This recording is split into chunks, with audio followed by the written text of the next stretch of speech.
Hello and welcome to the 30th episode of the Real List Podcast, a podcast about our real list. I'm your host, Ellis. And I'm your host, Gloria. And today we have a selection from me. This is something that... So, remember how, what was it, you wanted to watch Pacific Rim since it came out and you didn't get to watch it or something like that? Yeah. This was that movie for me. Okay. I've been wanting to watch this film since I found that it existed, which was probably back in 2014 when it came out. Whiplash was written and directed by Damien Chazelle, based on Whiplash by Damien Chazelle, which I believe is that's a drama short film. Thought it was a book. I don't know how you would do this in book form, honestly.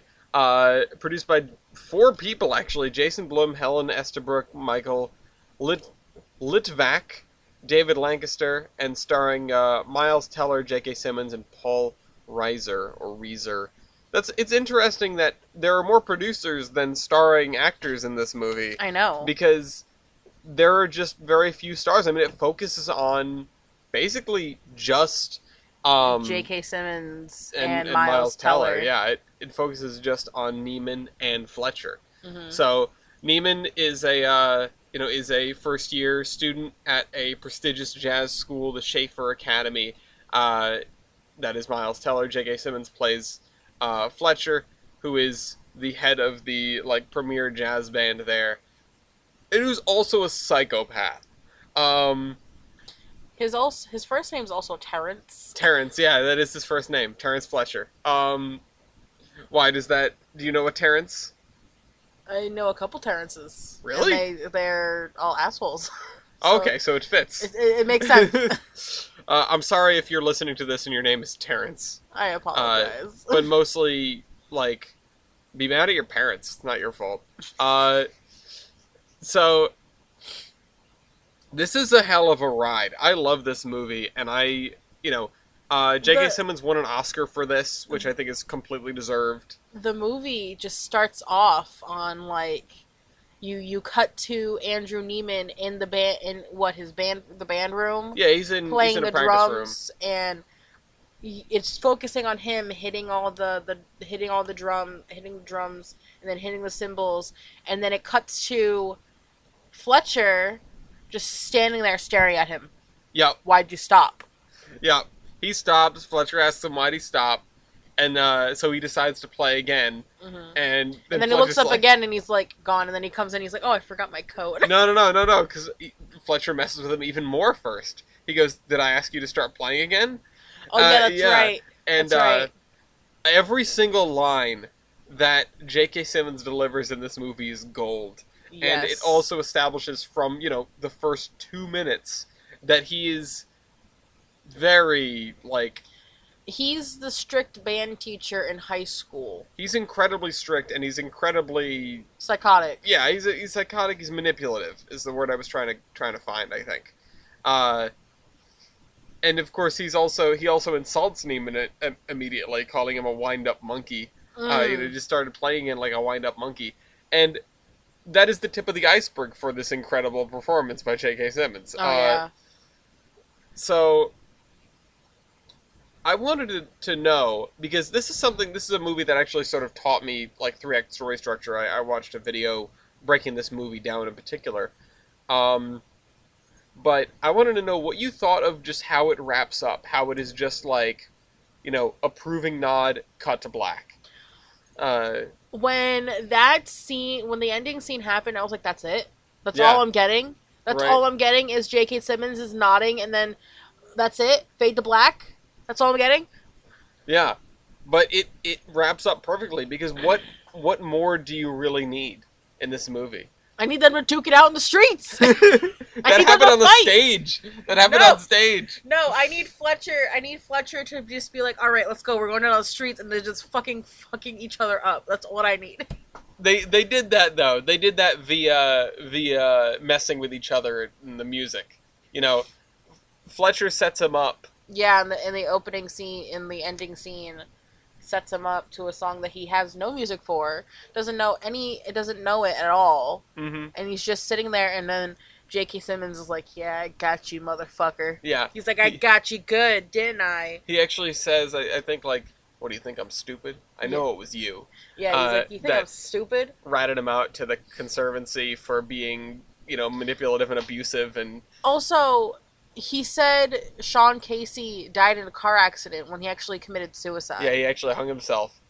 Wasn't that crazy? Did you see that coming? No, no, I thought that Sean Casey was like a really good student of his, and he did aspire to go on and do good things. Well, that part is true. And I mean, it is true, but was not expecting him to lie about somebody committing suicide. Yeah. Well, and he gets pretty broken up in that scene, in that sequence. I'm pretty sure he knows that he's the reason why. Oh yeah, of course he does. I don't think there's any doubt about that. No, it sort of stands to reason. I would like to think, because there are two options here as to why he's getting upset. Option one is that he genuinely cares for his students and he actually and wants them to succeed, and yeah. is broken up that he killed himself, and he could have been great, whatever. Could have been a better teacher. I mean, no, look at that part. I think he thinks the student could have been better if he didn't kill himself. He could have gone on to bigger and better things. I think option two is that he's worried for his career at that point. Yeah. I would like to think it's option one. It's probably a little bit of both. Where are you going? I'm going to get my water. Okay. So that is something that one of the few sort of questions that I had after finally watching this, after having watched every single clip of it on YouTube, 13 times, and knowing most of Fletcher's terribly abusive lines back to back, it's like I thought I was misremembering when he said it was a car accident, because I did remember that he committed suicide. Yeah, well, I thought he had, and I was like, but Andrew gets in a car accident. Am I getting something confused here? And it's like, no, I wasn't getting it confused. He's just lying. I also thought when Andrew got into the car accident that he was just gonna lay there and accept the defeat that he got into a car accident. He has to go to the hospital. He has to get checked out. Nope. And then I was like, is he seriously going to the concert? Yeah. There's a lot of moments in this movie where you sort of question, like, holy crap, is this really happening? Like, is this what's really going on? I honestly thought the movie was going to end with him getting in the car accident. Really? You thought I honestly thought the movie was going to end with, well, not end, but like, the car accident happens and then funeral and then the movie ends. And then he gets fired, And then it becomes Fletcher's story? Yeah. Okay. Yeah, that's interesting. That would be a way to do it. Like he gets into an accident, Andrew passes away, they do a funeral, then they do a trial. They convict him for, emotionally and physically abusing his students, and he faces the consequences. Yeah. Oh, well. He never really does that. I mean, he does face the consequences, and then he gets kicked out of Yes, he does face the Schaefer. consequences where he's not able to teach anymore. But he wins in the end. He wins in the end. Which is the craziest part about all this, and the part that's kind of overlooked, because if you look at his story, he's been chasing this white whale of someone who, like, breaks through the barrier and becomes one of the greats. He's like, I've never had a student that turned into whatever that drummer's name was, or that person's name was. Charlie Parker. Charlie Parker, thank you.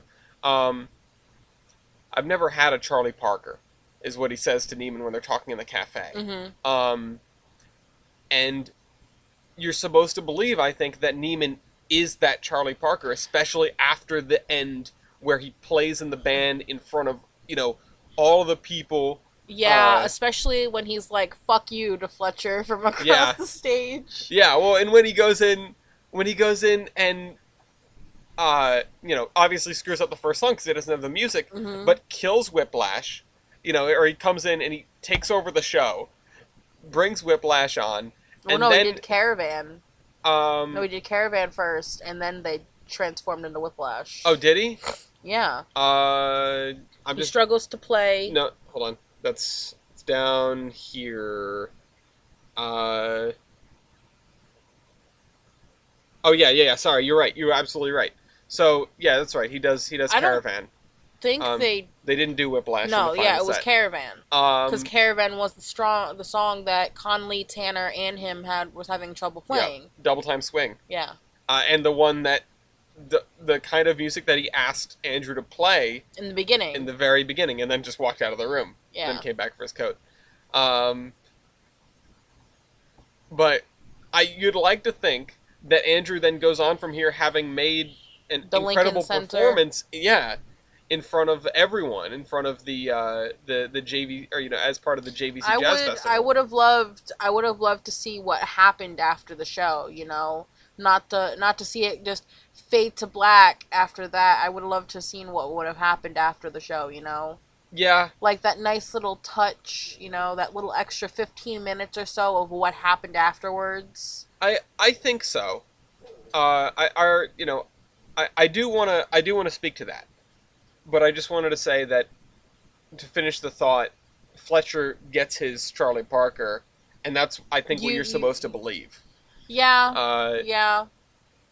And so they both get their victory in the end, and also what's her name gets to be with someone who actually cares about Nicole. her, so that's nice. But I like how they call her. She is non-committal, having started a new relationship. Like he broke up with her. Was the audience expecting her to wait? Well, no. I don't think that's it at all. I think he was hoping that she wouldn't be with anybody else, and listen, buddy, you break up with somebody to pursue your quote-unquote music career. Quote-unquote. Well, listen. You don't get jump-started off like that. I mean, sometimes who are you to say? When have you been a drummer? Never. Yeah. Never. No, this is they lay it out, and I don't know either, but they lay it out pretty cleanly in the movie. I mean, Fletcher says it, which I mean I assume is supposed to be sort of word of God in the movie. Like, if you do well at these performances, you become someone who's in a major in the know group. Yeah. As far as what is the matter as far with as jazz you? groups go, Lafayette's very sad for some reason. And he's also tangled. He's tangled in the wires under my desk. He's not tangled. He can get out. He's gone in and out while we've been making this podcast. But it would have been nice to get some like genuine conclusions, like of what actually happened. Yeah, that's what I want. That's what I need. I need to know, like, what happened to Andrew. Did he actually make it? Like you say that when it cuts to black that Fletcher found his Charlie Parker. We don't know that though. You're assuming that but like it would have been nice to know, like, here's 10 years down the line and Andrew Neiman is doing this. That would be nice. I don't really know how you would make that work in terms of the pace of the movie. When the movie just cuts like that, I feel like it's a nice assumption. You're pent up at that point. This is the climax of the movie, and then finally it's quiet, and you're just like, oh, wow, that was that movie. Stop it, bonk. And I feel like if they had... He's trying to get behind my subwoofer. If they had more movie after that, it would feel kind of weird. The only thing that would be nice is... after credit scene. Yeah, if they had an after credit scene, or if they had something in the credits, that I'd understand. But I'm not sure adding a proper, like, falling action in this movie would work. Maybe not for you, but... or denouement. I'm just saying. I think it works really well the way it is. Was that you or him? That was him? Lafayette, what are you doing? I think there might be a squeaky back there. Oh, there's probably a squeaky back there. It's probably a squeaky under the desk. Anyway, also, there are a couple little things. I mean, there's the side story with him asking Nicole out and then breaking up with her. There's the side story of him and his dad. There's also his family, who seem to be a bunch of judgmental pricks. I mean, is he not one of them, though? I mean, he is one of them, but his family is just not supportive. No. Like, I don't know if that was his aunt and uncle, or they don't really specify. I don't know if it specifies in here. Well, hold on. Where is, I think there's not even a mention in here of, uh, sort of, with that dinner table conversation, which is I mean, such a like quiet, great moment in the I movie where he's know. just savage. He's savage. And Uh, it's just like, he was just in a car accident. He just got expelled from the school he's probably wanted to go to since he was a child. yep. And you're over here being a bunch of assholes and not supporting him and helping him through this hard time. You're just making it harder. Wasn't that? Yeah, that was before. That was before he got in the accident and expelled. Oh, it was? Yeah. Okay, so Yeah. they're still just a bunch of judgmental assholes. I don't Yeah, care. they know. They totally are. Like, they're either way, they're not supportive of his dream at all. They're like, oh, talking about his cousins or maybe cousins. I'm not sure. Going to what? One's a lawyer and one No, was yeah. Well, one of them was a- in the football. yeah, one of them was on college football, and then I think one of them was a lawyer. I don't know, whatever. I don't care. But the words that stuck with me, it was 4 words: "You will never make It's the NFL." four words you will never hear from the NFL, which is come play with us. Yeah. Which was, yeah, again, savagery, absolute And savagery. then he just leaves, and he's just like, you know what? Fuck this. Fuck this Yeah. family. And his mom or his aunt or whatever is like, all right, who wants dessert? Yeah. You can't smooth over people with fucking dessert, Susan. You can smooth me over with some dessert. I wouldn't mind. I want a fruit tart. Anyway, so I just want cookies. you want cookies? Yeah. I want double chocolate cookies. Okay.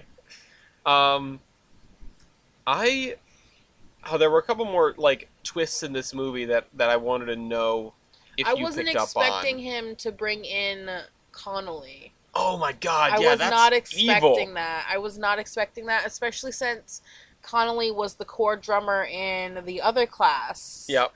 And Neiman was just the page turner. Yep. And I'm just like, okay, Here's so the they're gonna backup. have 3 drummers in your band is what's going on here. You're gonna Yeah, have they're gonna face off for that double time swing, for that caravan. and they were just so sweaty. Oh my! I mean, yeah, they were playing for like 5 hours. Yeah, I mean, drumming is an exercise in its own. I've had my fair share of Guitar Hero. Drums, no rock band. when I was in college, they had a music room full of Oh, okay. drums and like mics and equipment and stuff, and people would borrow them. Oh, okay. And like I would watch people play. Like when we did open mic nights at schools, they would bring the equipment down from the equipment room, Mhm. and they would set up, and people would just play for hours on end. Wow. Did anyone get a chair thrown at them? No, no, nobody's gotten a Oh chair my thrown God. at them. What are you looking down there for? There's not a Mars bar down there. Oh my god. Yeah, you get jumped in real hard to how Fletcher treats people, Oh yeah, and including or especially how he treats his band. oh with, yeah. The That was the a guy who was out little of tune. that was a little scary. I was like, Little bit. I've never seen a band director act like this. Yeah. It's not an exact representation of a proper band director, but there are always going to be teachers, coaches that push you. Just maybe not this far, you know? I would hope not. A lot of people would be committing suicide if that was a thing.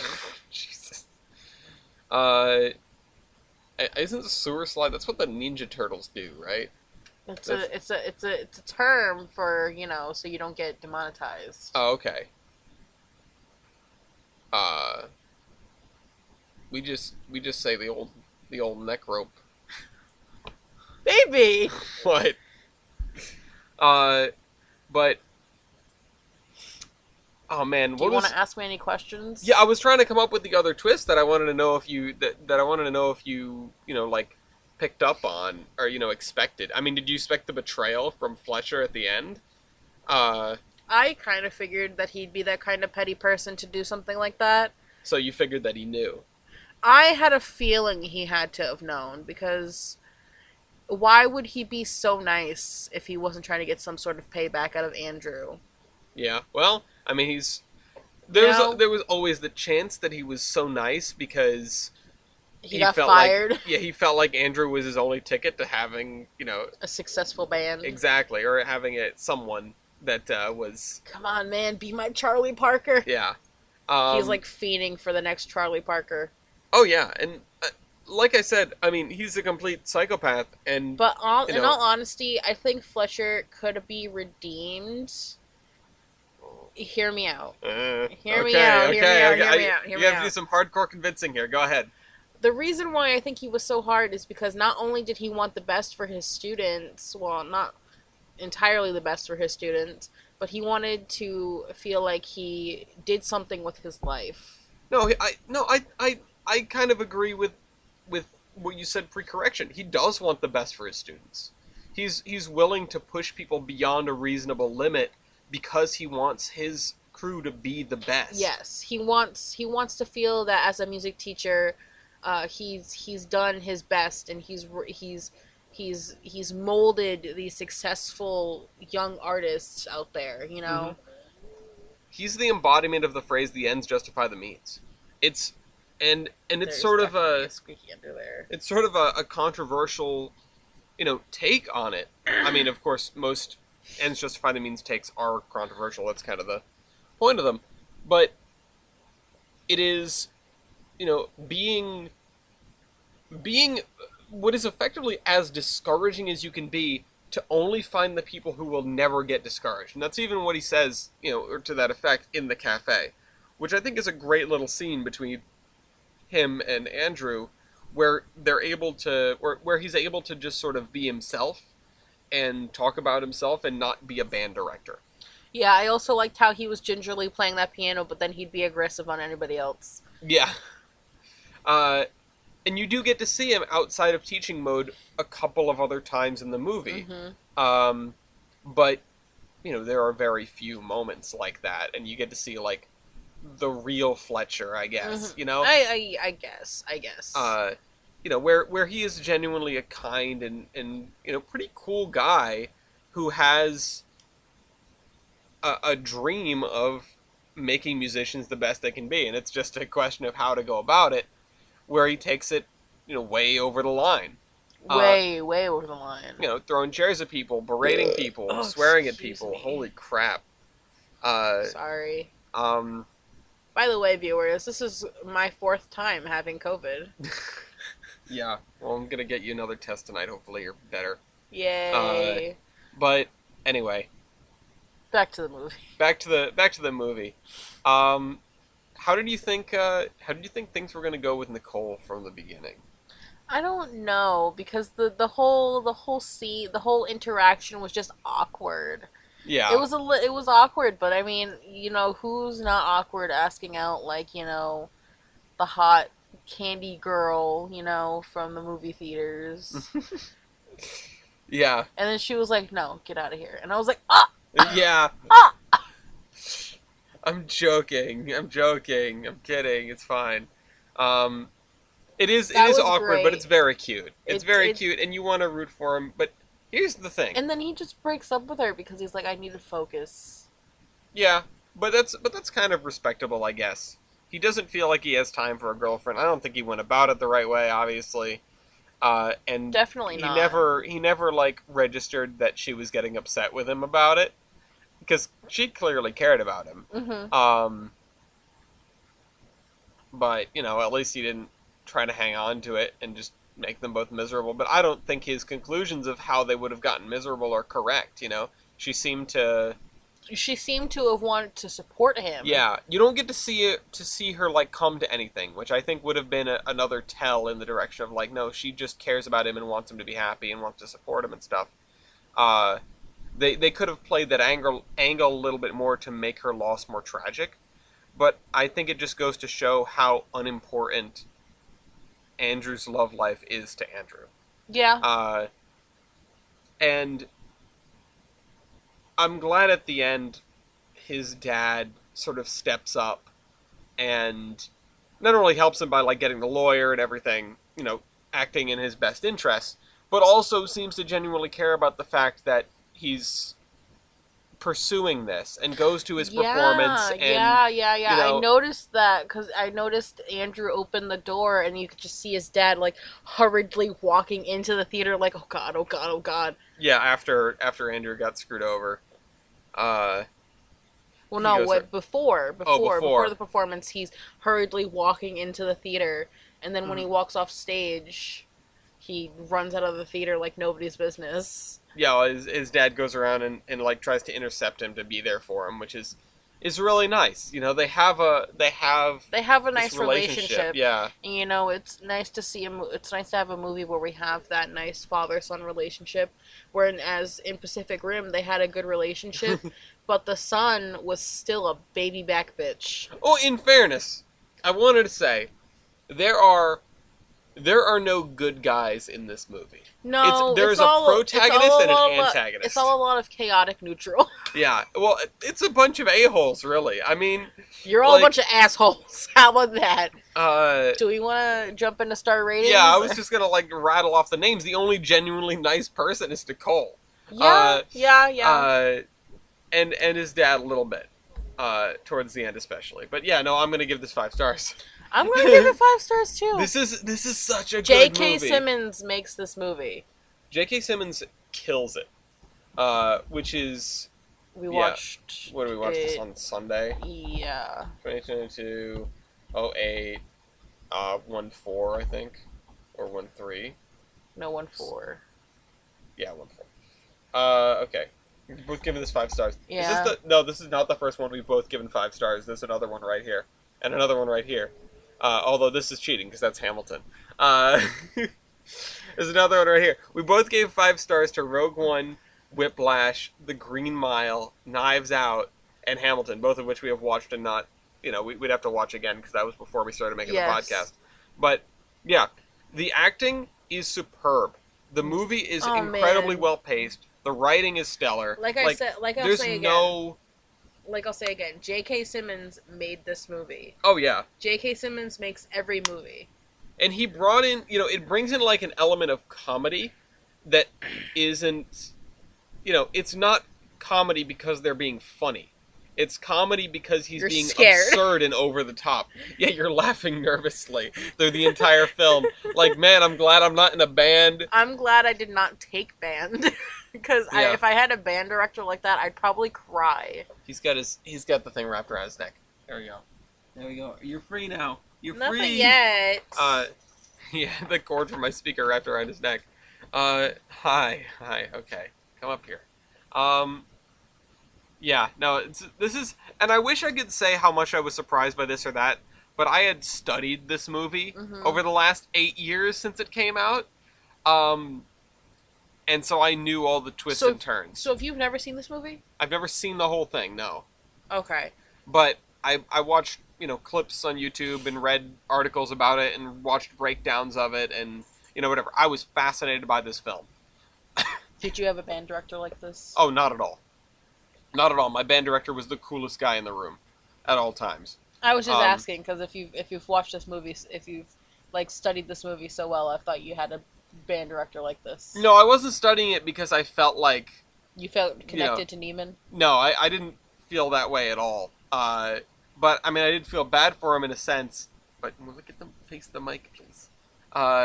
You're looking at me. You're not going to get hurt as well. I was... Whatever. You were staring at me while you were talking. Whatever. Which I understand because, I'm beautiful. But you are beautiful, but I also no, like you're to not look allowed at to you. say that. Only me because I'm arrogant. I wanted to say though, I think this is the cheapest movie we've watched. What do you mean? Oh wow! $3.3 million budget. Oh wow! $3.3 million. That's it, and most of that is probably J.K. Simmons. Yeah, I mean, I guarantee you, they just went to a band, like an instrument store, and rented a whole bunch of instruments. Or actually, is there there's a section for top 10 lists. Oh, there's production, yeah. Same guy who did La La Land.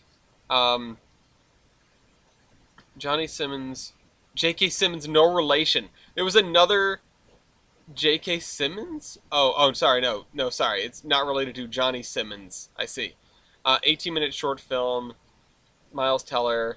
J.K. Simmons remained attached to the original role. Um, yeah. So filming taking place throughout Los Angeles. A few exterior shots in New York City. The film was shot in only 17 days. Um, Chazelle was involved in a serious car accident in the third week of shooting. Holy crap. Car accidents all over this film. Wow. So, yeah, absolutely incredible, and yes, done very, very cheaply, and yeah, probably just rented a bunch of instruments, and most of the people were probably musicians, that they just sort of brought on as a band. It's not hard to get that sort of thing in No, Los Angeles for, definitely not. movie-related purposes. Actually, I wonder if this has any relation to the Wrecking Crew. The Wrecking Crew is like a very famous like ensemble that did pieces for larger stars. But I think we have that movie in the list. But point is, thank you for watching. Point is, we like this movie. This was Whiplash. Yeah, this was Whiplash. So if you've seen Whiplash or you would like to see Whiplash, if you have something to say about it, if you had a crazy band director, go Let us ahead know. and let us know. If you had a crazy band director, recommend us to some of your bandmates, maybe. And please subscribe if you want to see more of us. We're getting closer to 100. And what did you say was next? Pulp Fiction. Oh, you said we're watching Pulp Fiction next. Yeah, that's right. We can watch that tonight. We can watch that on HBO Max. You want to watch a movie? We can watch a movie. Bye, guys.